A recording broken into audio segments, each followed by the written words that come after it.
where tonight it's a lot of noble rot with knobs on. Nibbling at the upper crust are the incomparable king of comedy, Jason Manford.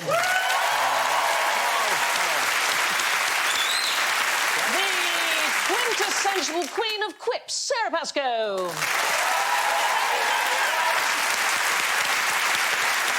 The peerless prince of pleasantries, Jeremy Clarkson.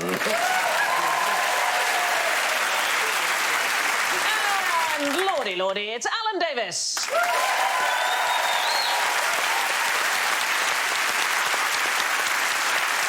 Right, please ring down for service. Jason goes. Sarah goes. Jeremy goes. And Alan goes. Ring-a-ding, ring-a-ding, ring-a-ding, ring-a-ding, ring-a-ding, ring-a-ding, ring-a-ding, ring-a-ding.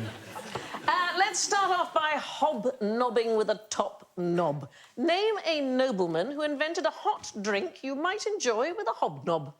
Coffee and Anne. That's a drink and a snack, I think you'll find. Aaron Horlicks.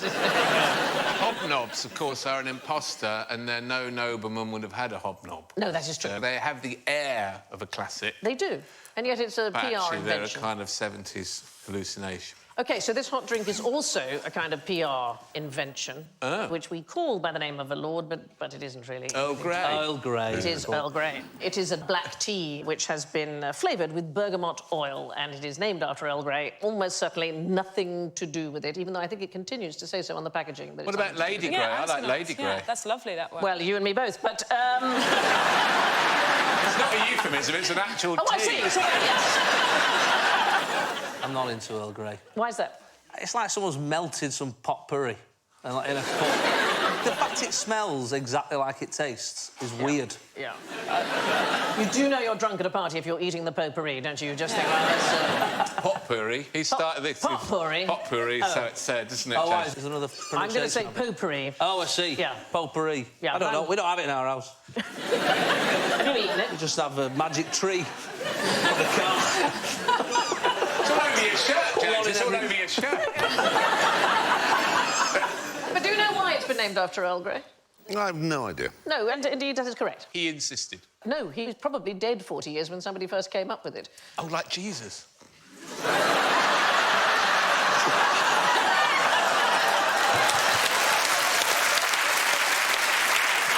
If I'd said that, I'd have been in so much... He probably will be. Anybody know what Earl Grey is famous for? When was he alive? Well, I can tell you when he was in government, which is from 1830 to 1834. Was it a law? Was it a movement? It is a law. It's a law. It is a law, Okay, yeah. so 1830. 1832, there was an important law. What was that one? What was that one, Jeremy? In 1830... Corn that what laws. it's called? Repealing the corn It's laws. the Great Reform Act. Police... That's it. It's the Great Reform Act. Yes? The Great Reform Act of 1830. Yes, so reforming government extended the right to vote and got rid of the rotten boroughs when there were maybe only 9 voters returning a member of parliament, so it helped to re-establish the authority of parliament, but it was also that he led the most nepotistic government in British history, OK? It was described as the most aristocratic administration that has ever been formed. All but one of his 13 cabinet members were either peers or heirs to a peerage, and in the lower ranks, large numbers of his own family. Did they call it 50 Shades of Grey? They should have done. They would have been ahead of the game. And pretty sexy. I know.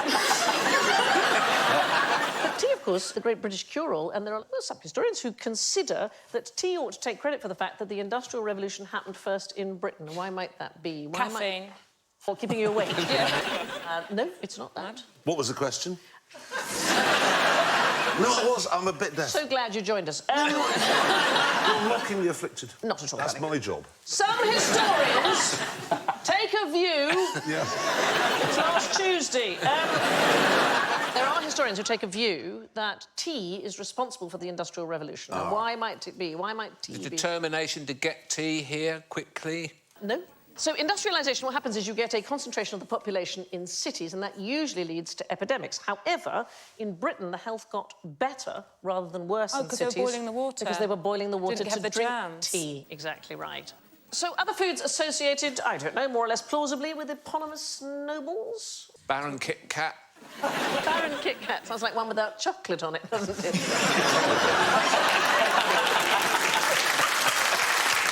Beef Wellington, Beef yes. Wellington. Good one. which I find too rich. Do anybody like beef No, Wellington? I like it, me. Do you? Yeah, we didn't get it much at school, Did you not? but I've grown into the taste, yeah. Battenberg cake, which was created especially for the marriage of Prince Louis of Battenberg in 1884. Are we looking for title people who give their names to food? Well, yes, that would be ideal. Wellington. I will catch up with you in about 5 minutes. It's a new thing. Honestly, have you tried being deaf? It's bloody difficult. You can't... I don't know Sorry? why... It is. Just put your fingers in your ears and it's all just like I'm underwater. When you lean forwards like that, then I can stay in tune. If you say so. Anyway, moving on. One way to get a good job is to be a nobleman's nephew. But how can you improve your job prospects by getting nicked? Is this Duke of Marlborough type stuff? No, not particularly. We have to think about other words for... Oh, so if you're trying to get a job and it would be good if you got nicked, maybe the job is, like, testing how sharp paper is. OK. And are people going to get paper cuts? Like, that would meaning be- of nicked. That would be a great job. Yeah, you just, I would like, work that. with Yeah. paper all day, like, those ones are too sharp.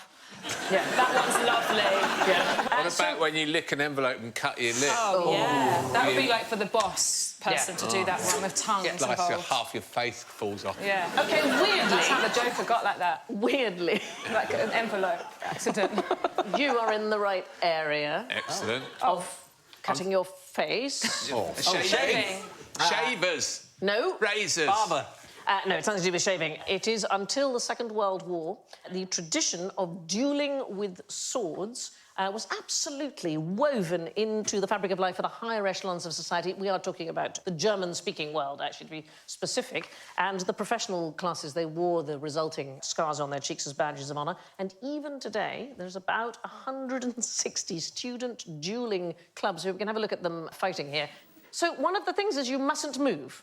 You're not allowed to move your feet at all. You have to keep your left hand behind... Are they beekeepers or... But they're a bit like Freemasons. And so the old boys of these dueling clubs, they absolutely dominate lots and lots of the jobs in big business. And you can see it's very ritualised, and they have these extraordinary get-togethers. They sing patriotic songs, and they have such prodigious beer-drinking contests that they have special puking basins. Is this before the fight? I'm very much hoping it's afterwards. I very much That would be hope great. it's- Drunk dueling, I'd Yeah. like to see that. I think you did hey. that on about series 16 of Top Gear, didn't you? And the scars are they're known as Schnisse, or Renomje Schmisse, and they're known as bragging scars. I was really drunk. There were terrible injuries. 1566, the Danish astronomer Tycho Brahe lost his nose to a fellow student. Sorry, he was an astronomer. He was a famous Danish astronomer, so I'm trying OK. on each show, Jason, Yeah. to put in a random I Scandinavian like that. fact. That's good. Which I call my Randy Scandi. And he lost his nose and he had to wear a brass prosthetic for the rest of his life. Brass? Brass, yeah. You'd look a bit ridiculous going through airport metal detectors. Yeah, that's right. They couldn't get a better nose replacement than brass, but they were aeroplanes. Yeah. You can't hear. This is the best moment in the world. We can say anything we want Yeah, about he doesn't Jeremy, and he can't know. hear us.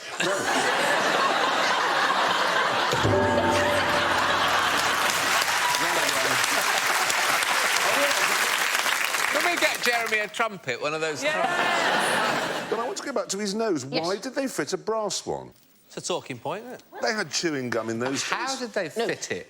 there was an adhesive, but he is said to have had a green line on his face where the adhesive... And it's possible he also had a special gold or silver one for parties. He's an interesting guy because he was really concerned about the look of things, and it is possible that he died from extremely good manners.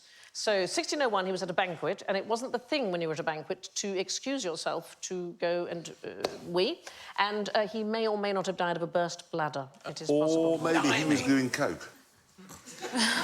Again... Which would probably be really tricky with a brass nose. Yeah. I think I'd have denim Or gingham for parties. Yeah. Like kitchen curtains. There's a hole! Oh, you'd have a miniature sword.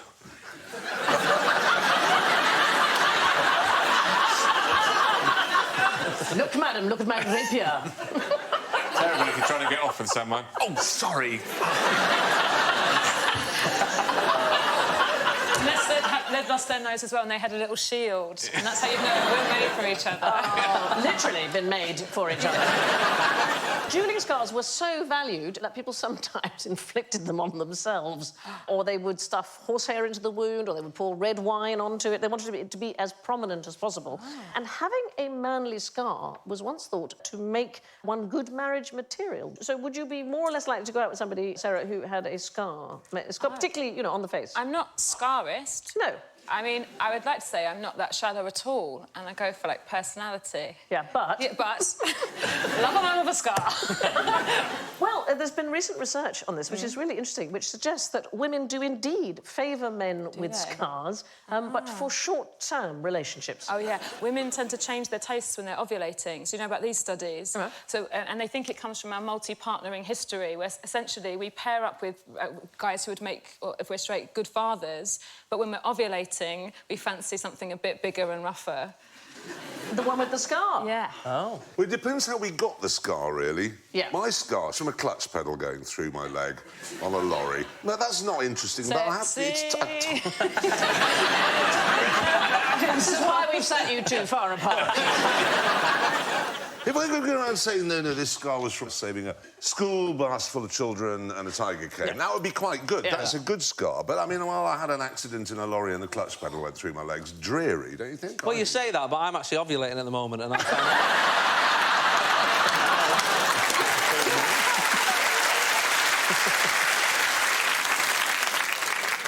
Do you think women did duelling, or just a boys' thing? Oh, have you been to the big market in Newcastle on a Saturday night? I hope that women did do duelling as well. Yeah, they did. Yeah. It was called petticoat duels, and possibly the most famous between... It's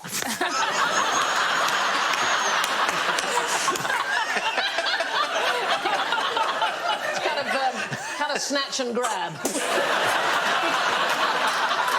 I never thought of hiding a pistol there.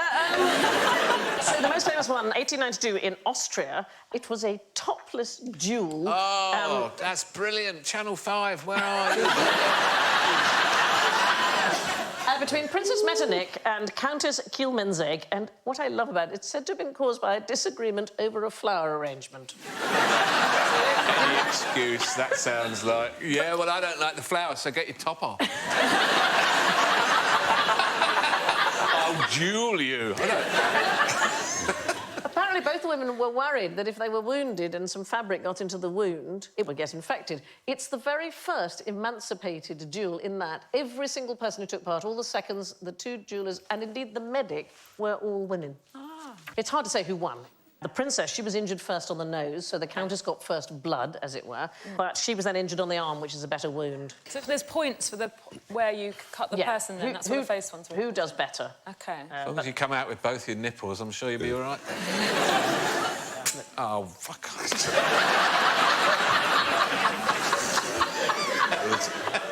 Milk everywhere.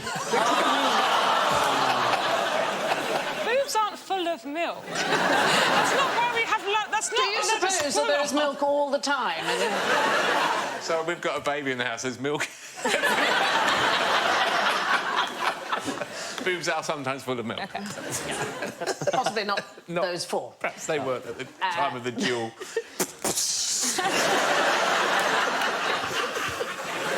Stop it! Stop it! You are perforated! I often wonder how we get to where we do. The rule for German businessmen is you scratch my cheek and I'll scratch yours. How can you tell a knob from a yob? So we were talking about potpourri and potpourri. How would you know your upper class from your not-so-upper class? would they say, he's a yob? There's a noob and a yob. It is absolutely to do with what you say. So in 1954, there was a linguistics professor at Aston University in Birmingham called Alan Ross, and he devised the terms you and non-you to distinguish speech patterns of the English upper classes and what we unfortunately call the lower social strata. For the following year, Nancy Mitford, the extraordinary one of the Mitford sisters, there she is on the right there with her sisters Unity and Diana. She picked this up in an essay, and she said that nowadays you couldn't tell the upper classes because they were no longer cleaner, richer or better educated than anybody else.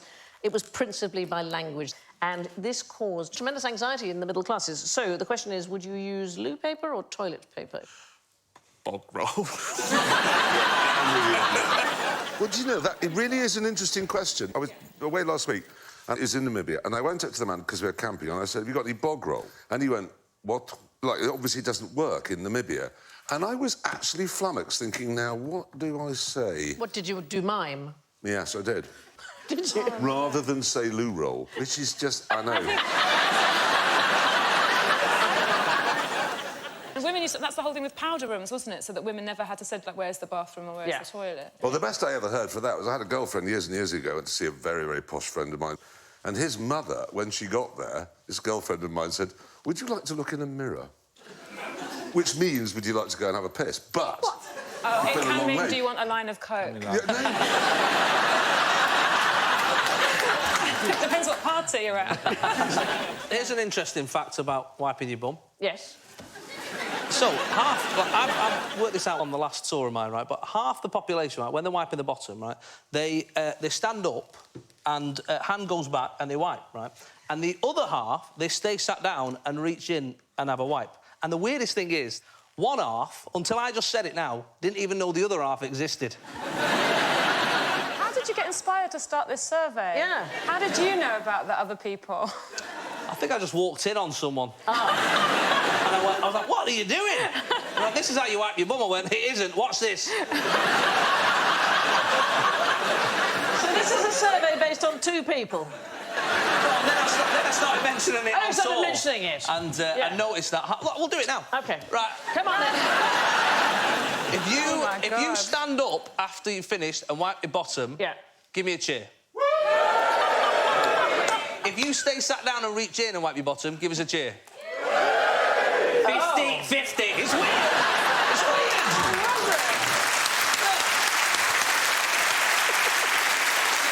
I didn't think it was 50-50. I thought the ones who sit down were slightly camper noise. When you go to a festival or any outdoor event, what is it that causes somebody to sit down on the lavatory and then completely mess up all the rest of it? You go, what shall I do with that? I'll throw that on the floor, then I'll completely unravel all the rest of the bog, and then somehow I'll get all that blue stuff all over the seat. And you think, do you do that at home? I mean, how do you... LSD, they're on LSD.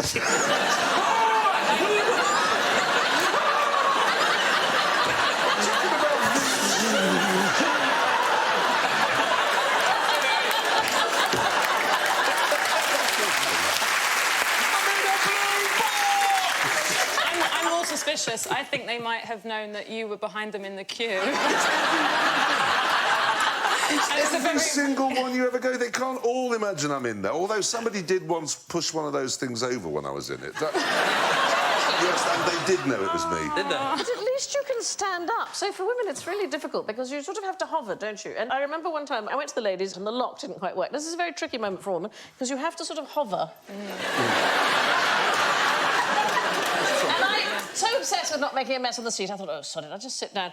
And as I sat down, the door burst open and a woman came straight in and she went, oh, I'm so sorry. And then she shut the door again and then she burst it open again and she went, you're Sally Toxby, can I...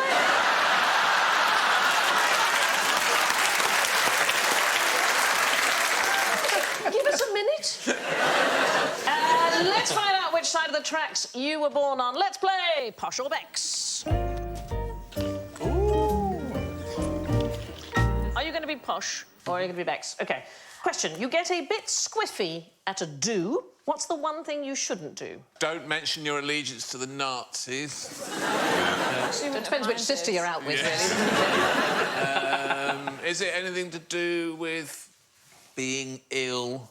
No, Just it's saying to things. do with being argumentative. Oh, damn. So don't have an argument. What Nancy said was, when drunk, gentlemen often become amorous or maudlin or vomit in public, but they never become truculent.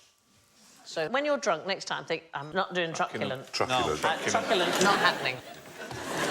So, tell me what you can see here and make sure you watch your P's and Q's. So let's start on the left. What do you see? Tutu. It's not to do with the clothing, it's to do with the Ballerina. person. Ballerina. There are boys and there are... Girls. Girls. So if you are posh, you pronounce girl to rhyme with hell. Gel. Gel. A gel. Or hal. Gal. Not to rhyme with curl, not girl. That's a Bridgestone tyre. That's probably not relevant, though, is it?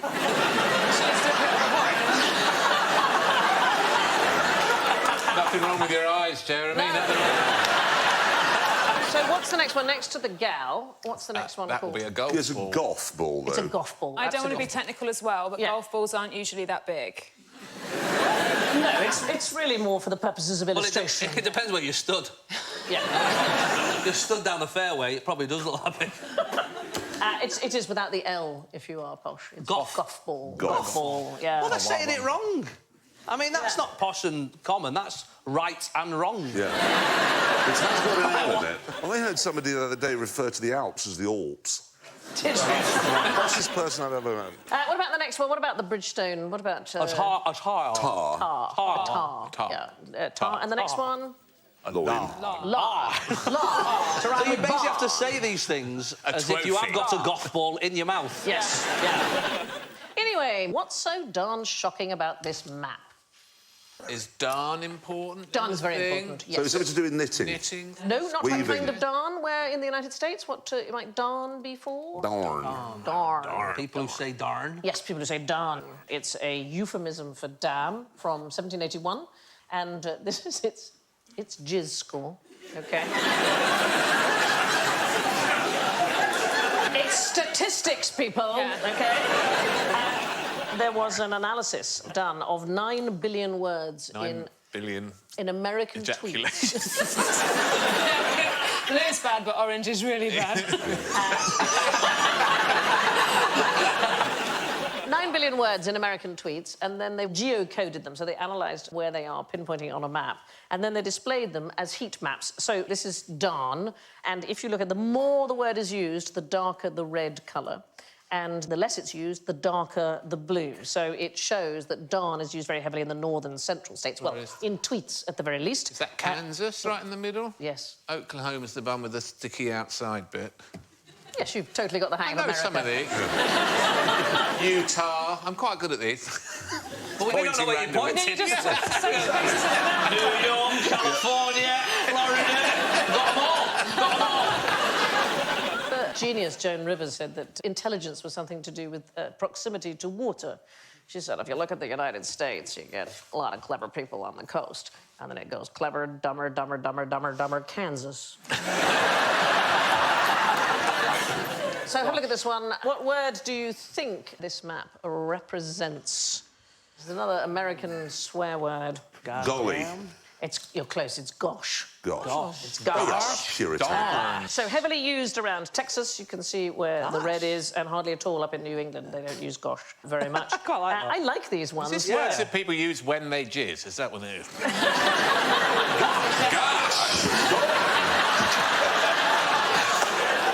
Gosh darn it. I'm sorry, Miss Torn Ellen. up now. This show's changing, isn't it? And I'm just trying to wrestle it back. So have a look at this one.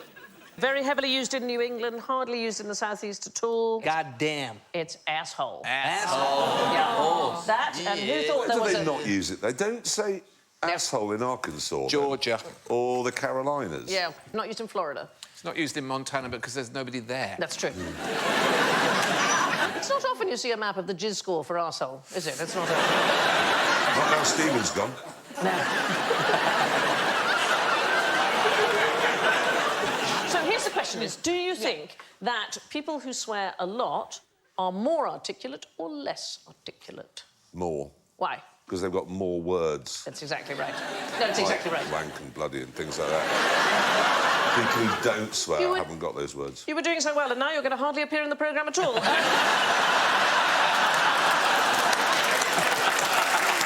It's just going to be you going, what? What? Since I started wearing cardigans, my ears Is have that gone what wrong. it is? Yeah. Something I to do think you're with putting them on wrong. Yeah. No, there's a swearing fluency test, and if you do the test and you ask people to write down how many swear words they can think of in 2 minutes, the people who will succeed best are the people who are the most articulate. Although it depends on what language you speak. So Japanese, very, very few swear words. Dutch bar G's, they can swear uninterrupted, most of them, for 2 minutes without repetition or hesitation. Can they really? Yeah, Dutch is really good. They've got, what's that word? Schwaffling. What does it mean? Well, you certainly couldn't say it on Dutch television. It means to bang your penis against the Taj Mahal.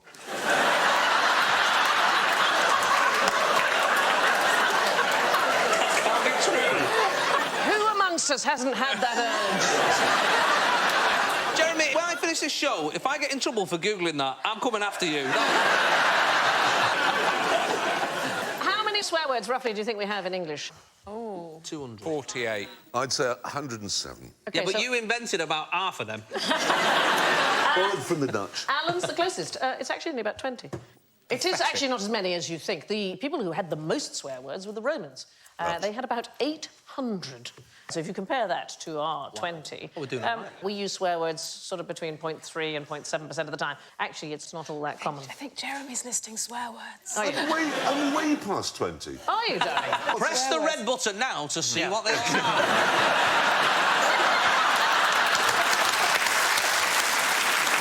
Can we make sure that for the next recording, Yeah. this book's thrown away? It's just that anyone who opens it up is going to be a bit surprised by what I've written down there. You could just sign it, Jeremy, and then nobody'd be the least bit surprised.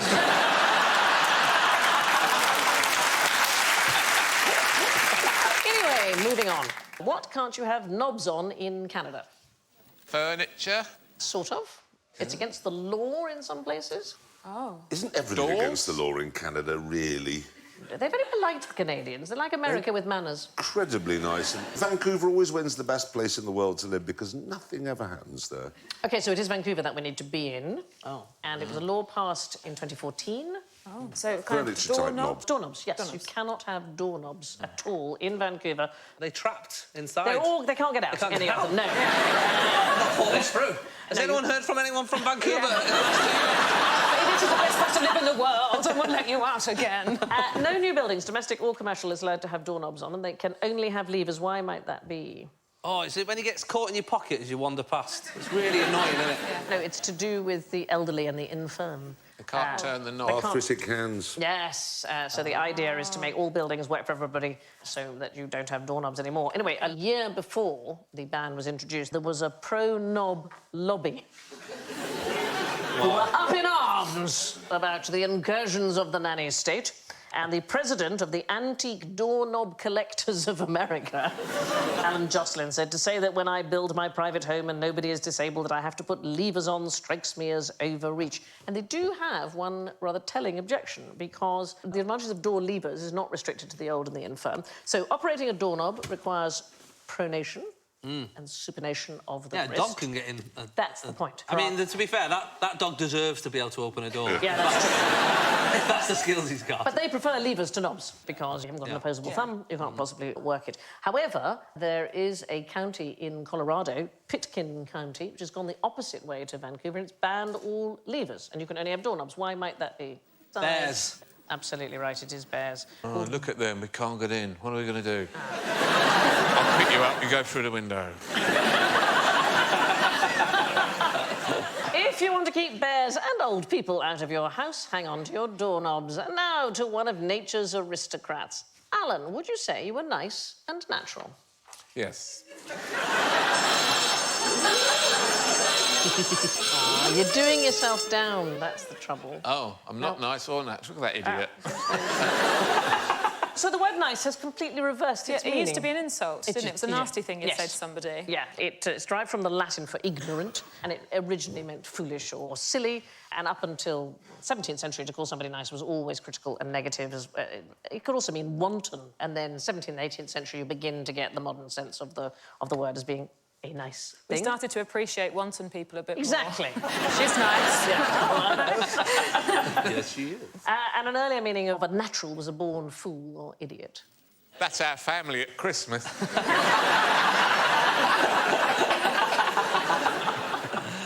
So there used to be a natural idiot or a natural fool. That used to be the thing. Now a natural is usually a person who's naturally talented. You say he's a natural at doing something. The natural. Anybody remember the term the necessary? Lavatorial. Yes, so a necessary woman was a lavatory attendant, somebody who worked... Oh, really? Yeah, worked in the loo.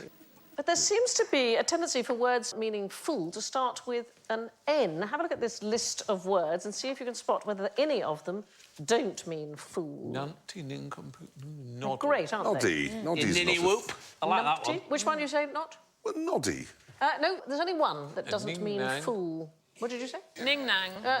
Ning-nang. It was a useless racehorse. Oh. Gosh darn ning-nang. God damn ning-nang.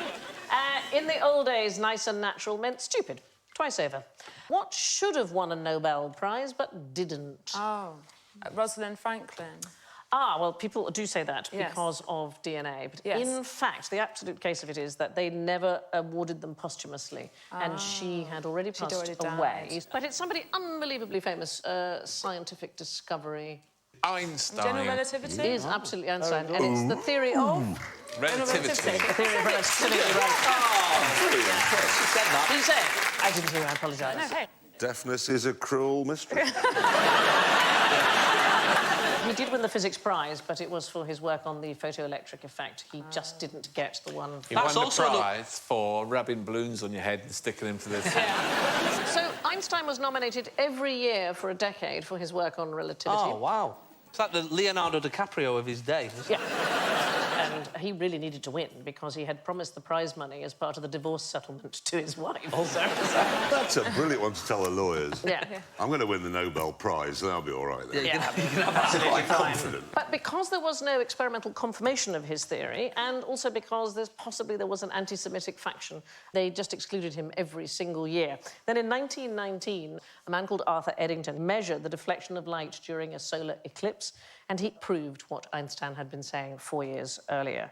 And even so, they cast Eddington's measurements into doubt, and then they gave him the physics prize for something completely different. They just didn't want to give it to him for theory of relativity. Anyway, what's great is that when news of Eddington's experiment broke, the New York Times sent their only reporter in London to meet him, and it was a man called Henry Crouch, and he was their golf correspondent.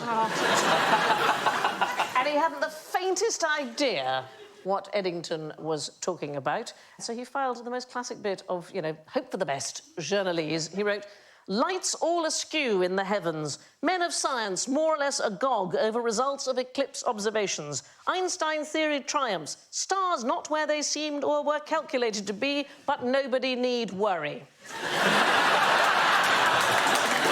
Very good. That was very lively journalism for the period. Great, wasn't it? From a golf correspondent. I think It is very good journalism, Wonderful. really. The theory of relativity never got a Nobel Prize because it was only a theory. What did the royal families of Europe wear under their uniforms during the 19th century? Potpourri. They were naked. No. They weren't nude. Nothing. They had rather fine underwear. Whalebones. Armour. and- What was the question? I've forgotten this one as well. What did royal families of Europe wear under their uniforms during the 19th century? Silk undies. It's closer to the skin even than your underwear. Lice. Just had loads of lice moving around. That's even a thought in your head is a worry. No. Decorative? Tattoos. Tattoos is exactly right. There was a craze for tattoos. According to the Hamsworth Monthly Pictorial Magazine, the Grand Duke Alexis of Russia was most elaborately tattooed, and there were lots of them. Prince and Princess Valdemar of Denmark, Queen Olga of Greece, King Oscar of Sweden, the Grand Duke Constantine, and in fact, also in the UK, King Edward VII and his son George V. Edward VII had 5 crosses, which he had done on a visit to Jerusalem when he was the Prince of Wales, when he was 20. And then George, his son, had the same design done by the same artist 20 years later. And my favourite story, it features a random Scandinavian, a randy-scandy of sorts. Napoleon's Marshal Jean-Baptiste Jules Bernadotte, he was a revolutionary firebrand, and he rose to become King of Sweden and Norway. And it turned against Napoleon, and he reigned for 26 years after Bonaparte's deposition. And while he was king, he never allowed doctors to see his naked torso. And there is a reason that became apparent after death when he was found to have a tattoo from his revolutionary days that said, "Death to kings." And his heirs are the royal family of Sweden to this day. Wow. I mean, a lot of people do regret tattoos, don't they? Like, Have you got any tattoos? I haven't, no. I've never really liked my body so much that I thought, oh, I'll decorate that. But I did see a guy in our local pub once that had a tattoo here that said, like, Sarah, and then it was crossed out, and then underneath it said Chloe. Oh, I remember him. I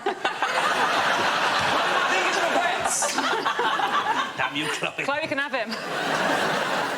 Some people are very passionate vegans and they get a tattoo about their veganism, and tattoos are made from burned animal bones, so themselves not vegan. So you can go in and say, I'd like a vegan tattoo, please. Yeah, I'll go to like a special No, one. please tell me there aren't vegan tattoo places. There are, really? Yes. That's very funny. That's 1,200 words in the Sunday Times next week, right there.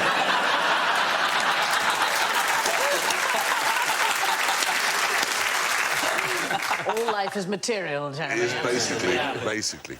Anyway, lots of kings have had tattoos, but we can't show you any for regal reasons. All right, that's enough. Thank you.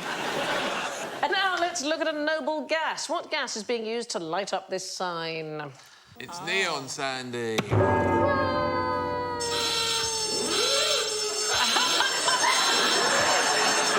Hang on a minute. What were you going to say? Oh, I was actually going to say oxygen. No, that wouldn't be. You know, I actually thought I was going to get through my first ever QI without one of those things I blew it. Yeah, no. That's it. Sorry about that. No, anybody else? I was going to say argon. It is argon, you're absolutely right. That was So it depends on what colour you want, that's the thing. Not all neon signs contain neon. Neon, of course, one of the noble gases, so-called because they don't react with other elements, so they rather hold themselves aloof from other compounds. They do not become truculent no matter how much they've had to do. And several of the noble gases are used in lighting. So if you wanted to use neon, that would give a very distinctive red light. But there are other colours produced by other elements. You could just colour the glass of the tube. That would be the other way. I suppose you could manage to do this. Now we descend from the airy mansions of the nobility to the bleak basement that is general ignorance. Fingers on buzzers, please. What was this person's first name? Victoria. It is Queen Victoria. But it isn't her first name. Oh. She was born on the 24th of May, 1819. And christened Brian. And Should be something Gertrude or something German. It's Alexandrina. She was named both after her godfather, Alexander I of Russia, and of her mother as well. When she was a child, she was known as Drina. You're writing that down as well? Yes. So he's got swear words and you're writing down bits of history, which I like very much.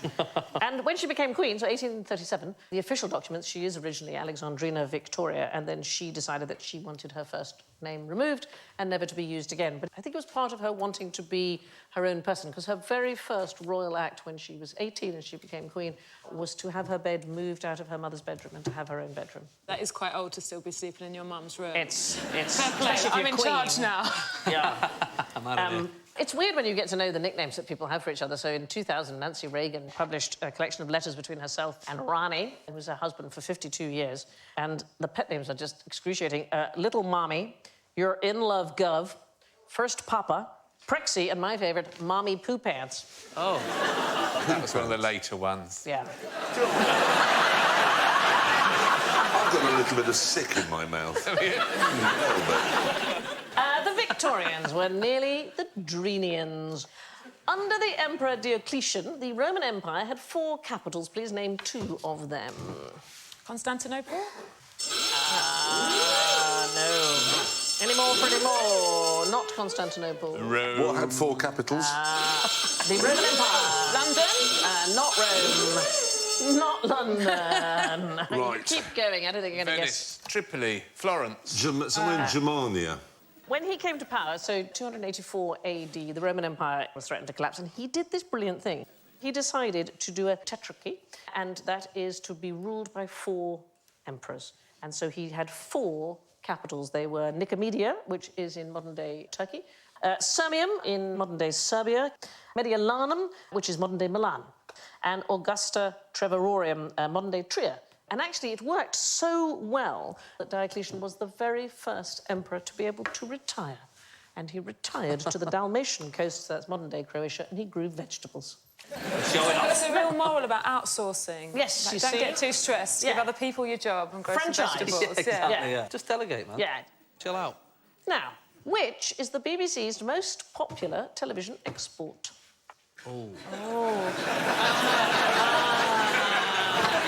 Doctor Who.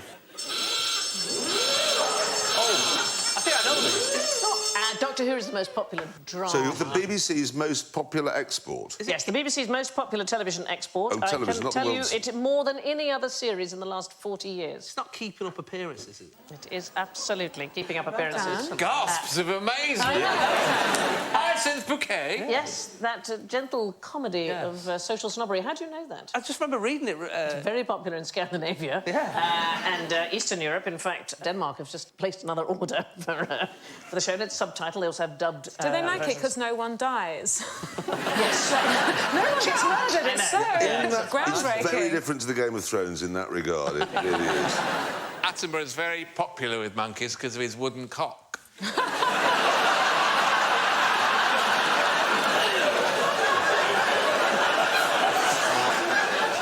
I do my best to steer this show.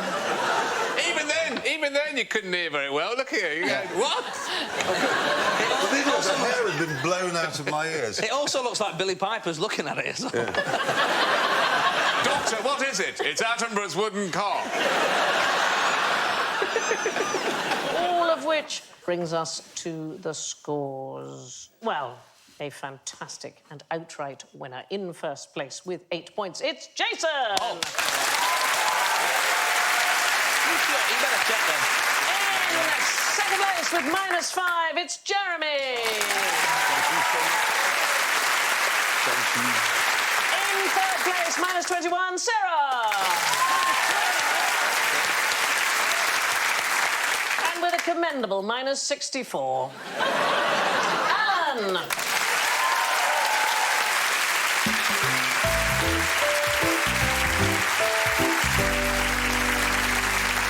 It only remains for me to thank Sarah, Jason, Jeremy and Alan. And finally, in case you're feeling envious of the nobility, spare a thought for Lord Ivy. The head of the Guinness family in the 1980s was injured in a traffic accident in Dublin and taken to hospital. Under the Irish system, people earning more than £11,000 a year had to pay for their treatment. So when he arrived, they asked him, "Do you earn £11,000? To which he replied, "Some days I do, some days I don't." Do a bit.